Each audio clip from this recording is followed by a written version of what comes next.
우리가 살면서 정말 어려운 때가 누구로부터 잘못했다고 지적받을 때입니다. 저에게도 그렇게 말하는 분들이 있으세요. 목사님, 목회 그렇게 하는 거 아닙니다. 설교 그렇게 하는 거 아닙니다.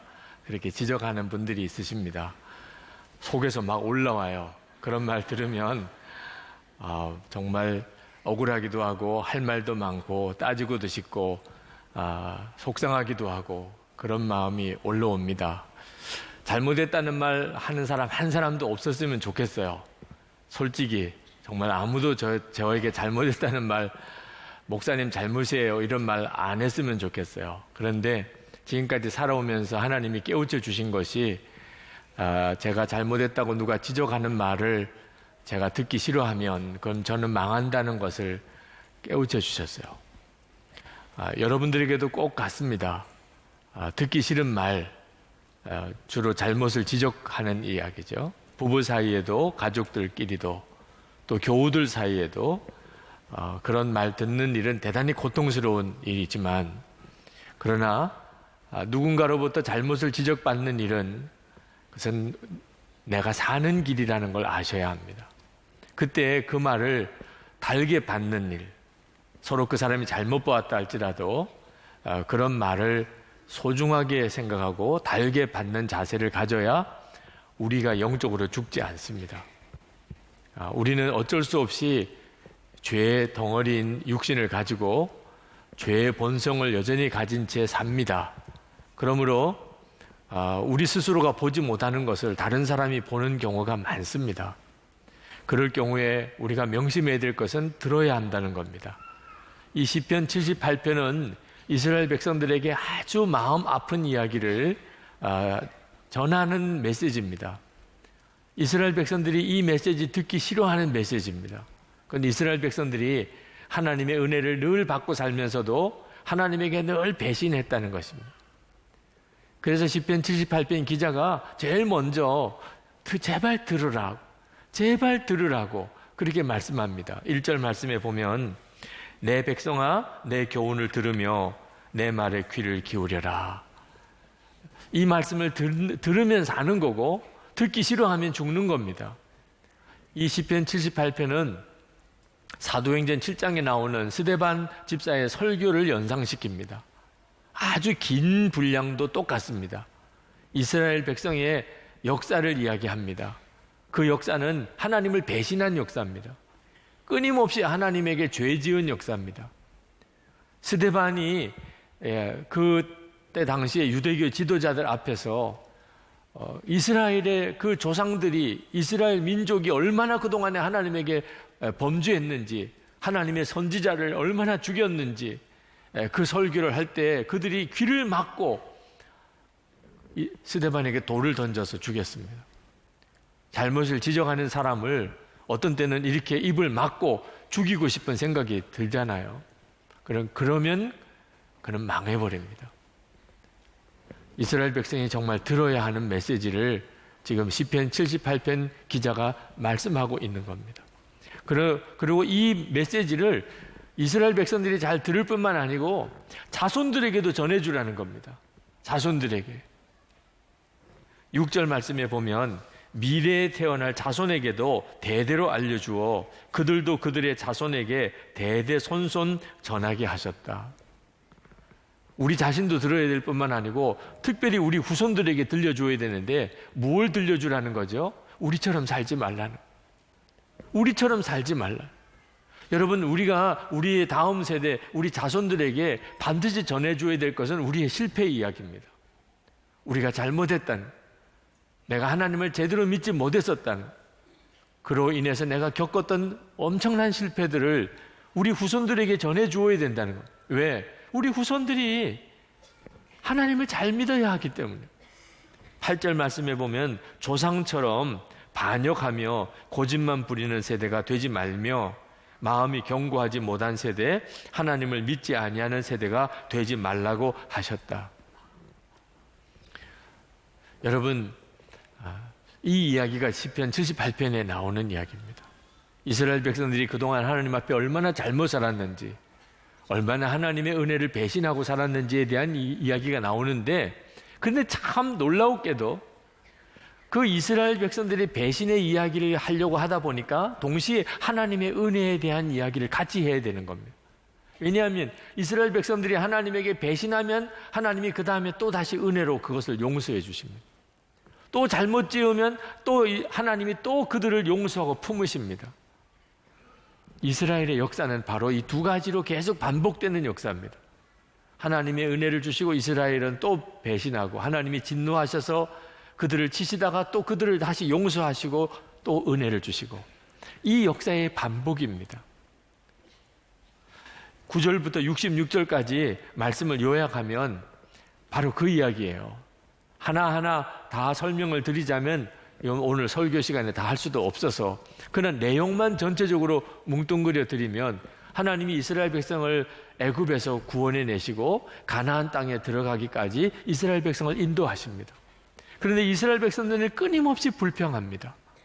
하나님의 은혜를 받으면서도 그들은 끊임없이 하나님에게 원망합니다. 먹을 것을 달라고, 고기를 달라고, 물을 달라고. 하나님이 불평 원망하는 이스라엘 백성들에게 진노하시지만 결국은 그들이 원하는 걸 주십니다.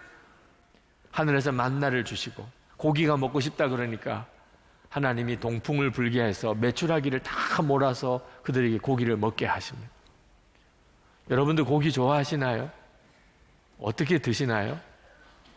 하나님이 이스라엘 백성들에게 메추라기를 먹게는 하셨는데 하나님이 그들을 보고는 진노하셨어요. 그들이 얼마나 탐욕적으로 그 메추라기를 움켜쥐고 그리고 먹는지 그 모습이 하나님 보시기에 너무 싫었어요. 이스라엘 백성들이 그런 사람들이었습니다. 그러나 하나님이 그들을 끊임없이 용서하시고 그리고 불기둥 구름기둥으로 그들의 길을 인도하시고 그 백성들을 여전히 품어주셨습니다. 가나안 땅에 들어갔습니다. 그것도 하나님의 은혜지요. 그런데 가나안 땅에 들어가서 그들은 우상 숭배에 빠집니다. 하나님을 잊어버립니다. 하나님이 견디다 못해서 그들이 섬기는 성소를 다 무너뜨리시고 그리고 그들을 이방인들을 세워서 다 포로로 잡아가 버립니다. 그 비참함은 말할 수가 없죠. 그때 하나님께서 다시 마음을 돌이키십니다. 하나님이 들어쓰셨던 이방인들, 이스라엘의 원수들을 하나님 멸하시고 이스라엘 백성을 다시 돌아오게 하십니다. 이게 이스라엘의 역사예요. 여러분, 우리가 주목해 보아야 합니다. 우리들의 이야기일 수 있으니까. 하나님은 우리에게 끊임없이 은혜를 베푸시지만 우리는 끊임없이 하나님에게 범죄하는 사람들입니다. 그럼에도 불구하고 하나님은 여전히 우리에게 은혜로우십니다. 하나님이 66절에서 67절에서 72절까지에 보면은 이스라엘 백성들을 위해서 지도자를 세우십니다. 왕을 택하여 주십니다. 유다 지파에서 다윗을 세우시는 거죠. 그런데 이 이야기조차도 하나님의 은혜입니다. 하나님이 이스라엘 백성의 지도자를 세우시려고 다윗을 세우셨는데 거기에는 무슨 기준이 있을 거 아니겠습니까?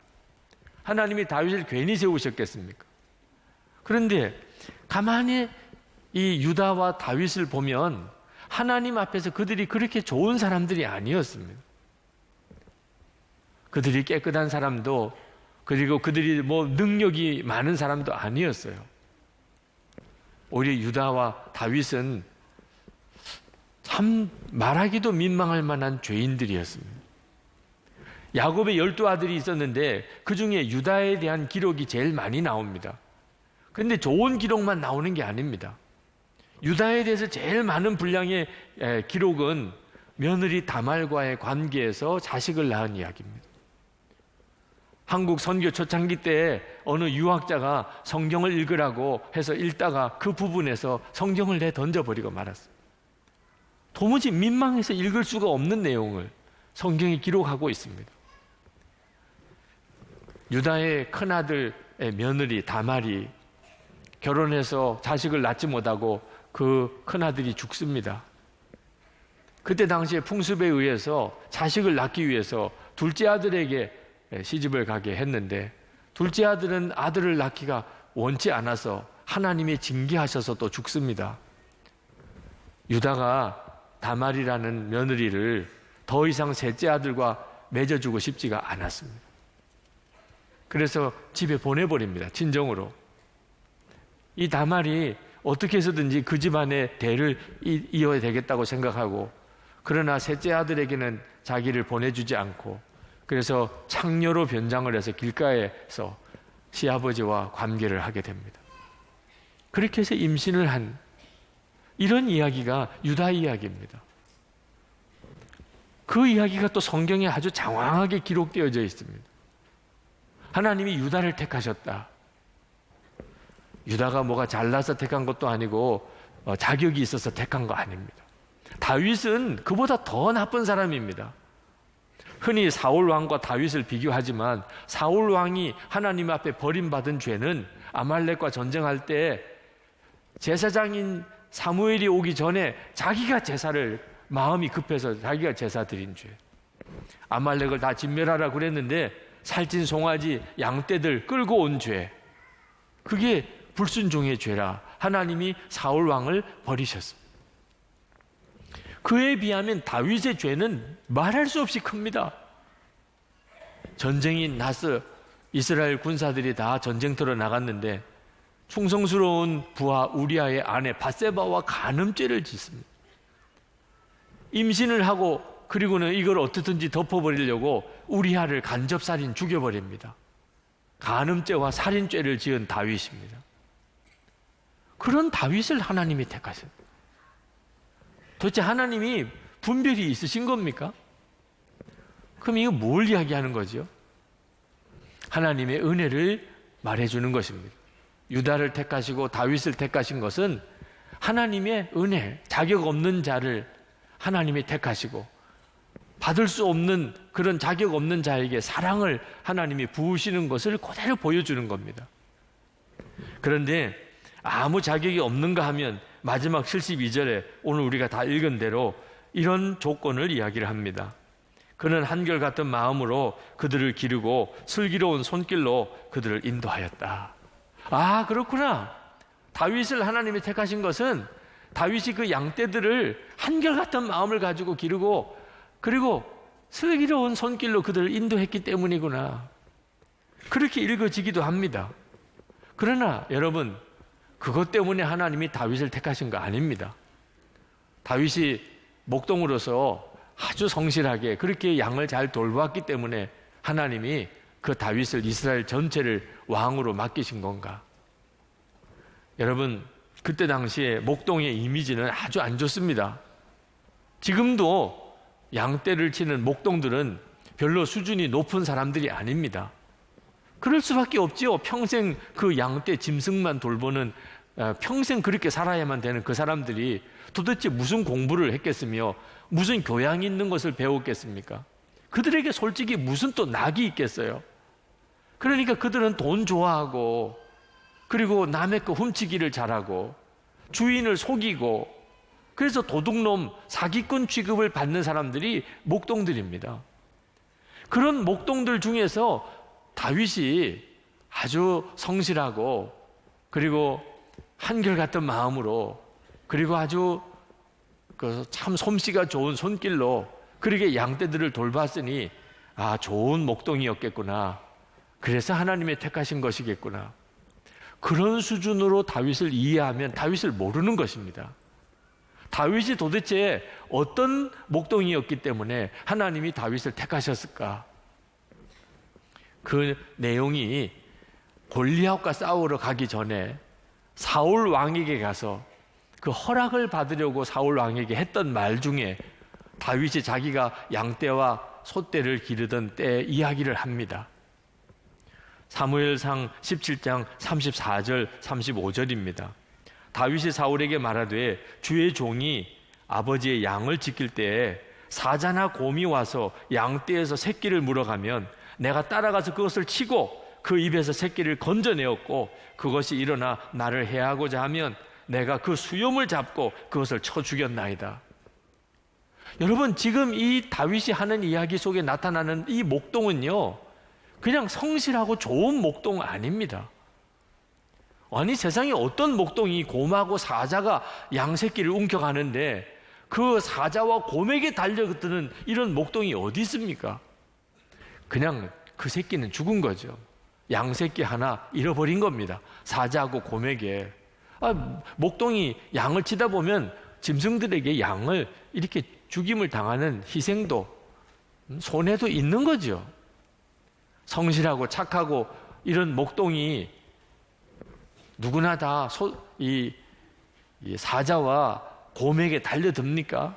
그런데 다윗은 이상한 목동이었어요.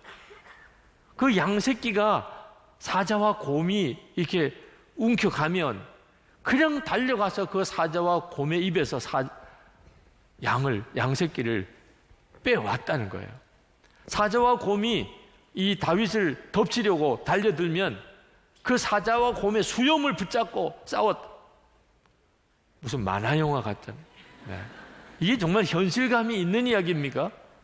여러분, 이런 걸 그냥 좋은 목동이라고 말할 수 있겠어요? 좋은 목동 수준이 아닙니다. 다윗은 아주 특별한 사람이었어요. 여러분, 양 입장에서 생각해 보세요. 양이 다윗에게 뭐 제대로 해준 게 있겠습니까? 목숨을 걸어야 될 정도로 그렇게 양이 뭘 다윗에게 제대로 해준 게 있겠냐 말이에요. 그냥 책임감이 있는 목동 정도라면 다른 양이나 희생되지 않도록 챙기는 거죠. 이런 걸 은혜라고 하는 거예요. 양의 입장에서 보면 다윗은 전적으로 은혜의 목동입니다.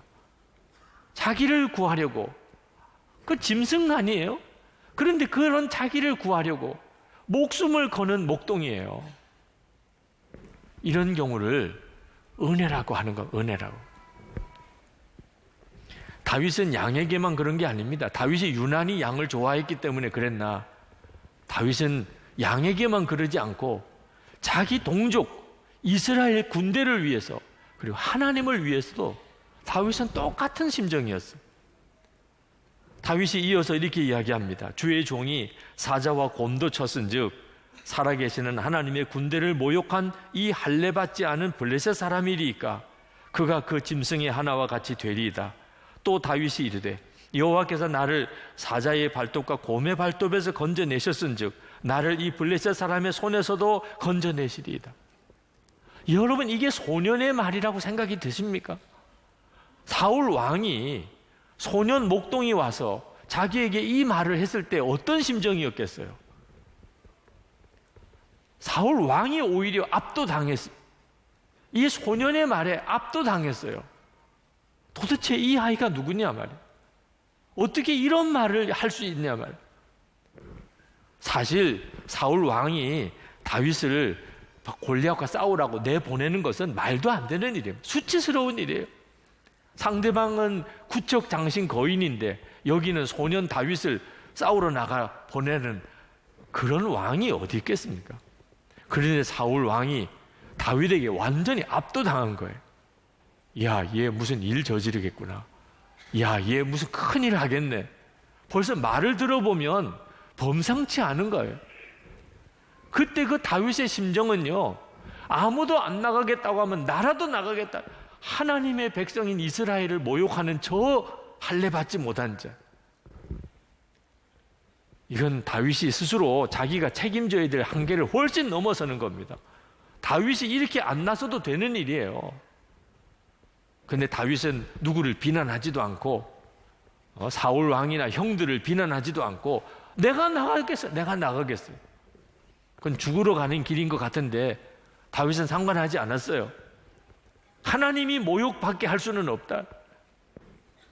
여러분, 이 다윗 속에 일어나는 이 마음이, 이게 은혜예요. 뭔가 다윗 속에는요 엄청난 게 일어나고 있었어요. 그래서 하나님이 다윗을 택한 거예요. 하나님께서 다윗이 엄청 마음에 드셨던 거예요. 왜? 하나님이 지금 이스라엘 백성들에게 그렇게 하고 계셨거든요. 끊임없이 용서하고 끊임없이 사랑하고 자기 모든 것을 주어서 사랑하고, 그런 하나님의 심정을 누가 알아줄 수 있을까? 다윗 너는 알겠구나. 다윗 너는 알겠구나, 내 심정을.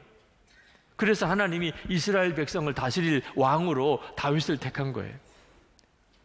사울 왕이 다윗을 죽이려고 왔다가 두 번이나 다윗에게 죽을 뻔했지요. 그때 다윗이 죽이고 싶은 마음도 있었지만 안 된다고 생각했어요. 하나님이 기름 부은 왕인데 내가 죽일 수는 없다고.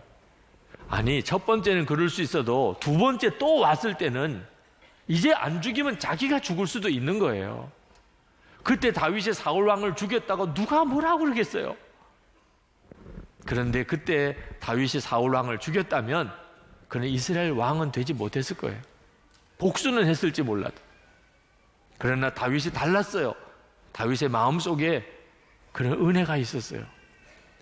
그래서 자기를 죽이려고 하는 왕이지만 자기는 그를 죽일 수가 없었어요. 사울의 죄를 다윗이 자기가 졌어요.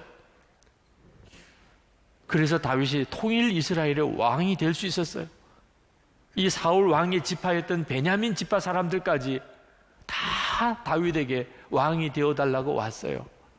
은혜가 있으니까 하나님이 그 다윗을 쓰실 수 있었던 거예요. 유다도 마찬가지입니다.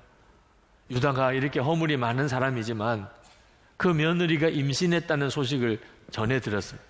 유다가 막 화가 머리끝까지 치밀어 올랐어요.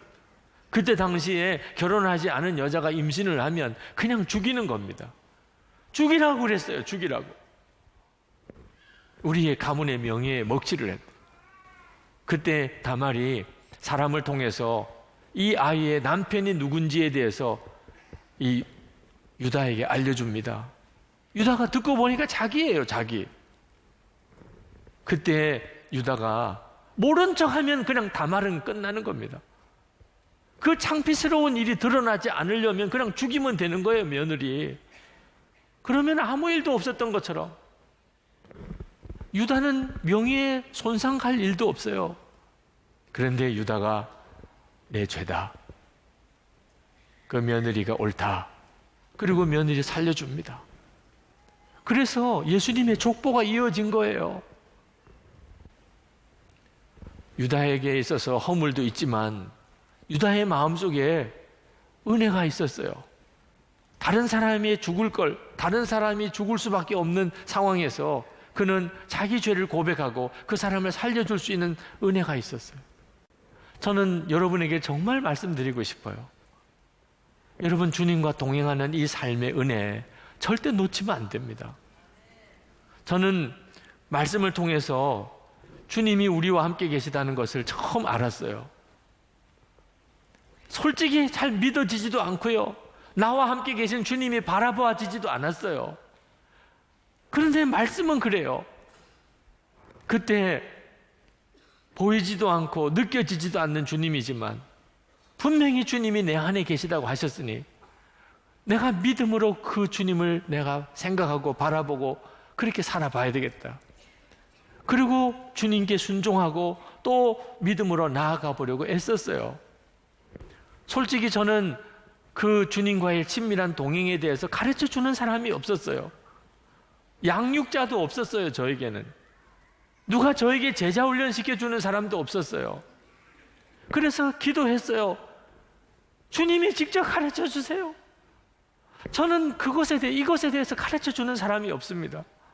주님이 저에게 직접 가르쳐 주세요. 제가 보아야 될 책이 있으면 제 눈에 뜨이게 해주세요. 그러면서 지금까지 주의 인도를 받아왔어요. 만약에 내가 확실히 믿어지기 전에는 나 설교 안 할 거야. 내가 직접 체험하기 전에는 나는 한 걸음도 안 움직일 거야. 만약에 그랬었다면 저는 아마 지금 이렇게 누리는 이 은혜가 없을 거예요. 영성일기 사역을 하는 이유가 거기에 있어요. 여러분에게 진짜 주님과 동행하는 이 은혜를 알게 해드리고 싶어요. 주님을 바라보는 눈이 뜨이고 나면요, 그러면 바다보다 더 넓은 은혜가 내게 쏟아부어지고 있음을 알게 돼요. 그 다음에는 다른 사람에게 은혜를 베푸는 일이 전혀 어렵지 않습니다. 하나님의 놀라운 계획이 내 삶에 이루어지는 거예요. 오늘 이 시간 여러분에게 그 역사가 있기를 축복합니다.